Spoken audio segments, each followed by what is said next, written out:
This is Jonathan Agger, Fifth Pro Boxing fans. We're here in London. It's fight week, and cruiserweight, unbeaten cruiserweight Jordan Thompson is on the bill. Jordan, nice to meet you. How you doing? Nice to meet you, man. I'm well, thank you. How are you? Yeah, very well. But I'm not fighting this week, and you are. So it's been 2 years almost. Literally 2 years. So it's been a long time out the ring. But I'm happy to be back. Happy to get back in the mix of things, and looking forward to just putting on a show come Saturday night. How have you spent sort of the last 2 years? Has just been working behind closed doors? It must have felt like a while. Yeah, boy, there's a lot to that. But yeah, no, listen, I've still been training, still been working hard, been getting some real good sparring in. But at the end of the day, sparring, and on Saturday night I've got to go and put on a show and make sure I put on a good performance. Obviously signed now with Matchroom, they got a lot of cruiserweights. It's a good time to be in the division. Big time. Like, the cruiserweight division's just booming domestically.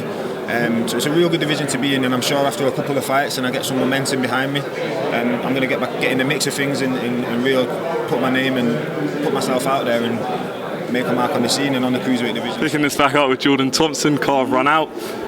Jordan, just talking about your style and what we can expect from you on Saturday. Style, adaptable. I like to try and, like Bruce Lee said, be like water, adapt.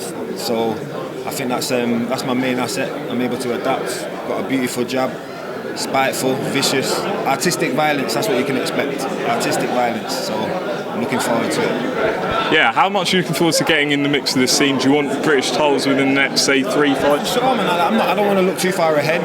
In a minute, I'm focused on Saturday night. I've got Piotr Podluki to get through. Then hopefully I'll get out and again before the end of the year, build up some momentum, and then, listen, I'm not going to be shying away from anyone when the time comes, and we'll be getting into the mix of things and collecting some belts sometime next year, no doubt. We've seen you have some of the best sparring you could have got with Tyson Fury, 2 camps in a row. How was that experience? Unbelievable, second to none. See, the thing with Tyson is he's one of the most down-to-earth, humble guys that there is that I've met on the boxing scene anyway.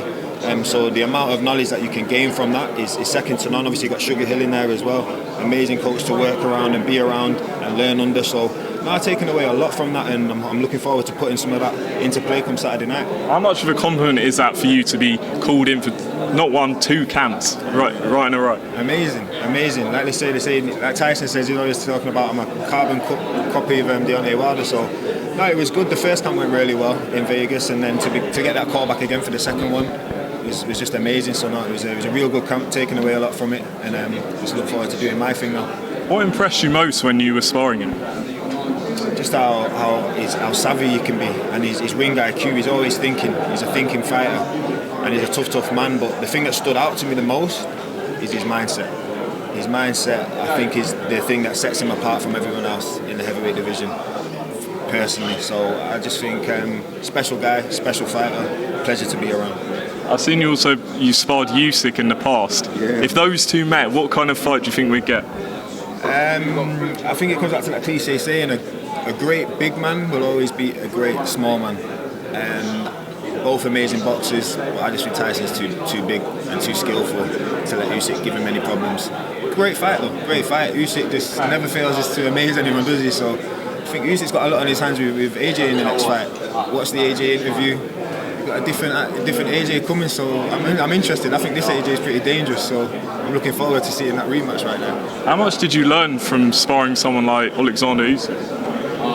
I learned that getting hit a lot isn't good. But no, that was tough. That was early on in my career as well. But that was different. I was out there on my own in the Ukraine. It was a different experience.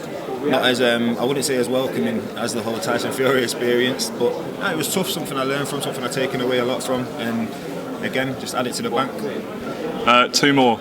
In that camp, in the rematch camp, you had David Adelaide, Jared Anderson, George Fox, I think was there. What was that sort of being around those guys as well, all up and coming future stars? Yeah. Listen, it was good, man. Everyone got along well, and everyone's doing well. Everyone's picked up some good momentum since that camp.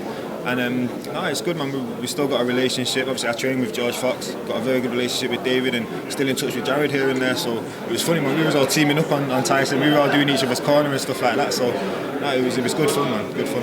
And just final one. You're obviously from Manchester. What does that sort of mean to you, representing your city? And I'm sure you'll want to headline back there one day. 100%. Can't wait to hopefully fight back in Manchester one day. It was tough moving away, but it was a decision that had to be made. And listen, we're here now. But I'll always represent Manchester. I'll always be proud where I've came from. That Manchester is maybe who I am today at the end of the day. So 0-1-6-1 all the time. Great stuff, John Thompson. Best of luck on Saturday night. Appreciate it.